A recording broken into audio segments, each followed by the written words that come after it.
سائرہ نے بھی محبت کی شادی کی تھی۔ جب وہ امید سے ہوئی اور اس کے شوہر کو پتہ چلا کہ آنے والا بچہ لڑکی ہے تو وہ سائرہ کو سیر کروانے کے بہانے نہر پر لے گیا تھا اور وہاں سائرہ کے ہاتھ پاؤں سائرہ ہی کے دوپٹے سے باندھ کر اسے نہر میں پھینک دیا تھا۔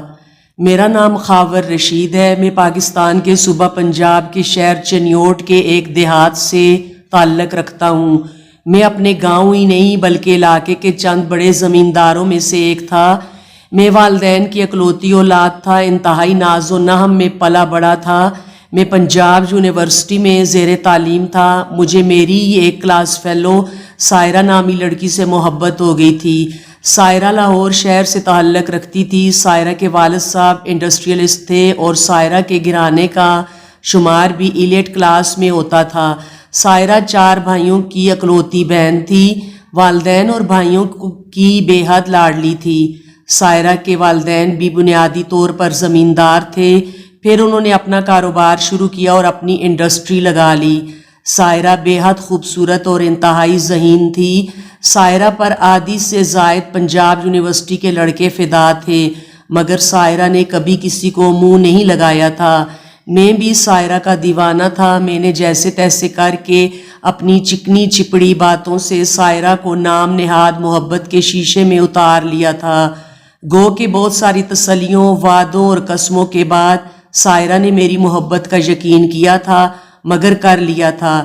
جب سائرہ کو میں نے پوری طرح محبت کے جال میں پھانس لیا اور مجھے یقین ہو گیا کہ اب سائرہ میرے لیے کسی بھی حد تک جا سکتی ہے، تو میں نے سائرہ کو شادی کے لیے پرپوز کر دیا۔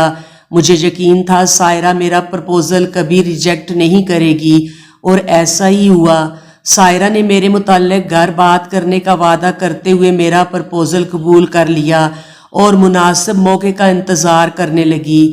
مناسب موقع آنے تک میں سائرہ کے ذہن اور دل میں اپنی محبت کا رنگ بھرتا رہا، یہاں تک کہ سائرہ میری خاطر انکار کی صورت میں اپنے گھر والوں کی مرضی کے خلاف جا کر کورٹ میرج کرنے پر راضی ہو گئی۔ جب مناسب موقع آیا اور سائرہ نے میرے متعلق گھر بات کی تو سائرہ کے والدین نے سختی سے منع کر دیا، بلکہ سائرہ کے بھائیوں نے اس پر تعلیم حاصل کرنے تک کی پابندی لگا دی اور سائرہ یونیورسٹی چھوڑ کر گھر بیٹھ گئی۔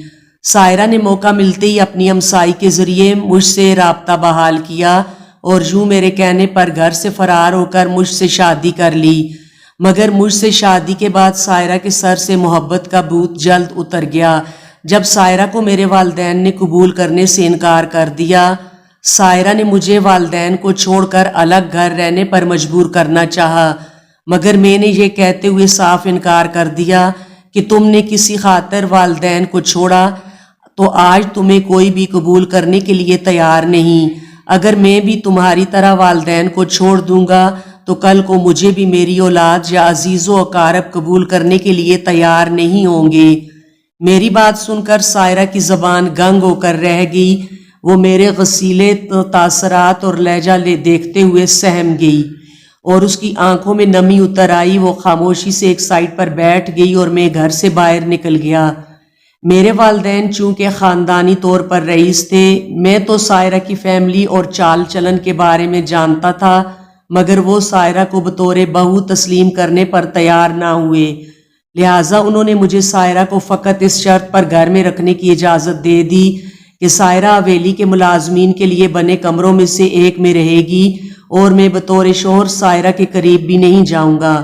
والدین کے فیصلے کے سامنے سوال کرنے کی میری تو کبھی جرأت ہی نہ تھی، البتہ مرتی کیا نہ کرتی کہ مصداق سائرہ نے بھی اور کوئی آپشن نہ ہونے کی وجہ سے میرے والدین کا فیصلہ قبول کر لیا، اور یوں نکاح کے بعد تقریباً 3 ماہ تک سائرہ اور میں بطور میاں بیوی ایک دوسرے کے قریب نہ ہوئے تھے۔ ہاں، البتہ سائرہ باقی ملازمین کی طرح بطور ملازمہ گھر کے کام کاج نمٹاتی تو میں بھی اسے کوئی نہ کوئی ذاتی کام کہہ کر کروا لیتا۔ 3 ماہ بعد مجھے والدین سے اتنی اجازت ملی کہ اگر تم واقعی نکاح کر چکے ہو تو سائرہ کے پاس ملازمین کے کوارٹر میں جا کر رہ سکتے ہو، البتہ تم ضد کرو یا جو بھی، ہم کبھی سائرہ کو حویلی کے اندر جگہ نہیں دیں گے، نہ ہی کبھی دل سے اسے بطور بہو تسلیم کریں گے۔ والدین کی طرف سے ملنے والی اس اجازت کے بعد میں سائرہ کے ساتھ شفٹ ہو گیا، مگر سائرہ کی محبت مر چکی، اب بس وہ مجبوری میں اس رشتے کو نبھا رہی تھی۔ سائرہ کے لیے میرا ہونا نہ ہونا برابر تھا، البتہ میں سائرہ کی تربیت کرنے والوں کو داد دیتا ہوں۔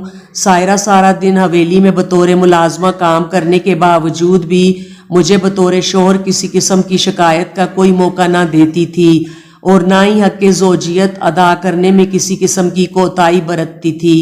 وقت گزرتا رہا، سائرہ امید سے ہو گئی۔ جب امید سے ہوئی تو میرے والدین کا رویہ سائرہ کے ساتھ تھوڑا نرم ہو گیا، مگر جب سائرہ کے پیٹ میں موجود بچہ 5 ماہ کا ہو گیا اور میڈیکل کروانے پر پتہ چلا کہ آنے والا بچہ بیٹا نہیں بلکہ بیٹی ہے، تو میرے والدین نے حویلی کو سر پر اٹھا لیا اور سائرہ ایک بار پھر میرے اور میرے والدین کے زیر عتاب آ گئی۔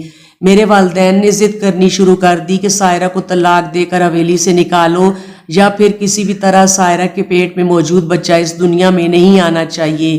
میں نے ہمت کر کے والدین کو سمجھانا چاہا، مگر انہوں نے مجھے بھی سائرہ کے ساتھ حویلی سے نکل جانے کا حکم سنا دیا، تو مجبوراً میں نے سائرہ سے بات کی۔ پہل تو سائرہ بچہ ضائع کرنے پر نہ مانی، مگر جب میں طلاق دینے اور ساتھ ہی حویلی سے نکالے جانے اور حویلی سے نکلنے کے بعد کے حالات سے ڈرایا، تھوڑا دباؤ ڈالا تو سائرہ مان گئی۔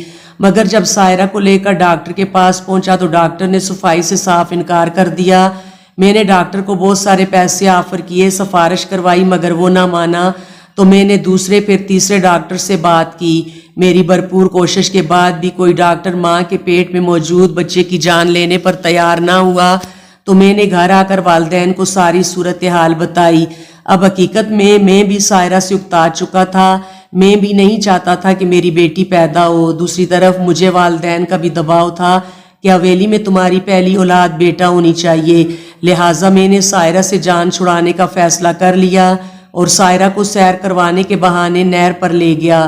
نہر پر لے جا کر سائرہ کے دوپٹے سے اس کے ہاتھ اور پاؤں باندھ کر نہر میں پھینک دیا۔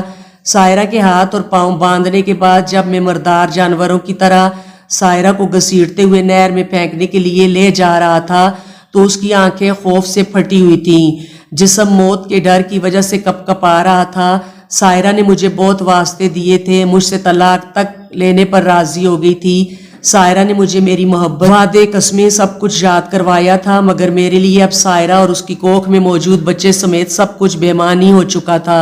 میں نے سائرہ کی قمیض میں 6 اینٹیں ڈالنے کے بعد سائرہ کو نہر میں پھینک دیا اور گھر آ کر والد صاحب کو اپنے غیرت مند اقدام سے آگاہ کیا، تو میرے والد صاحب نے میرا کندھا تھپ تھپایا اور اپنے خاص کمی پھتو کو آواز دی۔ مجھے اور پھتو کو ساتھ لے کر نہر کے اس مقام پر پہنچے جہاں میں نے سائرہ کو پھینکا تھا۔ پھتو نے نہر میں کود کر سائرہ کی لاش باہر نکالی۔ سائرہ کی قمیض سے اینٹیں نکالنے کے بعد سائرہ کی لاش کو دوبارہ نہر برد کر دیا اور میرے والد صاحب نے پولیس کو اطلاع کروا دی کہ میرا بیٹا اور بہو نہر پر گھومنے آئے تھے۔ بہو اندھیرے کی وجہ سے پھسل کر نہر میں گر گئی ہے۔ کافی دیر تلاش کی مگر نہیں مل رہی۔ پولیس کے پہنچنے اور غوطہ خوروں کا انتظام کرنے تک سائرہ کی لاش بہت آگے جا چکی تھی۔ جب کافی دیر بعد بھی غوطہ خور سائرہ کی لاش نہ تلاش کر سکے تو پولیس نے نہر کے کنارے پر آنے والے تمام گاؤں میں اعلانات کروا دیا اور یوں صبح تک سائرہ کی لاش مل گئی۔ پولیس والوں کو پیسے دے کر ان کا منہ بند کر دیا گیا اور سائرہ کو اس کی محبت سمیت دفن کر دیا گیا۔ سائرہ کی موت کے 15 دن بعد میں نے شادی کر لی، مگر میں دوبارہ کبھی باپ نہیں بن سکا۔ 1 ماہ بعد ایک بیوی بدلی، مگر اولاد جیسی نعمت سے محروم رہا۔ میں نے منتیں تک مانی، اب تو میرے والدین بھی راضی تھے کہ بیٹا نہیں تو بیٹی ہی ہو جائے، بلکہ میری بیویوں کو بھی کہتے نبی کریم صلی اللہ علیہ وآلہ وسلم کی نسل بھی بیٹی سے چل رہی ہے، مگر شاید وہ بھول جاتے تھے کہ انہوں نے نبی کریم صلی اللہ علیہ وآلہ وسلم کی امتی لڑکی کے ساتھ کیا کیا تھا۔ میرے والدین میری اولاد ہونے کا انتظار کرتے کرتے قبر میں جا سوئے، مگر والدین کی موت کے بعد بھی لاکھوں دواؤں اور علاج معالجہ، دیسی ٹوٹکے آزمانے کے بعد بھی میں اولاد جیسی نعمت سے محروم ہوں۔ میرے سائرہ کے قتل والے گناہ پر آج بھی اللہ نے پردہ ڈال رکھا ہے، مگر میں آج بھی نہر، ناکہ یا دریا عبور نہیں کرتا، بھلے ہی اس پر بنا پل کتنا بھی محفوظ کیوں نہ ہو۔ اگر مجبوری میں مجھے کچھ ایسا ویسا عبور کرنا پڑ جائے تو میں جانوروں کی مانند اپنے ہاتھوں کو زمین پر ٹکا کر چوپاؤں کی صورت میں عبور کرتا ہوں۔ مجھے ہر وقت دھڑکا لگا رہتا ہے کہ میں نہر میں ڈوب کر ہی مروں گا۔ میں کئی بار خواب میں خود کو نہر میں ڈوبتے ہوئے دیکھتا ہوں تو سوتے ہوئے ہی بچاؤ بچاؤ کی آوازیں لگانا اور شور مچانا شروع کر دیتا ہوں۔ میرے اس عمل کی وجہ سے میری بیویوں کی نیند خراب ہوتی ہے، لہٰذا اب میری بیویاں حویلی میں سوتی ہیں اور میرا بستر ملازمین کے کوارٹرز میں سائرہ والے کمرے میں لگا دیا گیا۔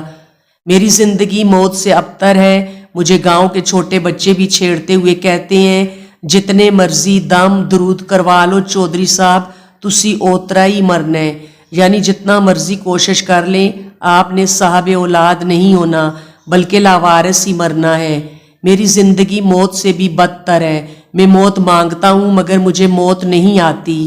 ہاں البتہ میں بھی اس بات کی تصدیق کرتا ہوں، اور اگر سائرہ زندہ ہوتی تو اس بات کی ضرور تصدیق کرتی کہ غیر محرم کی محبت عذاب ہے یا رب۔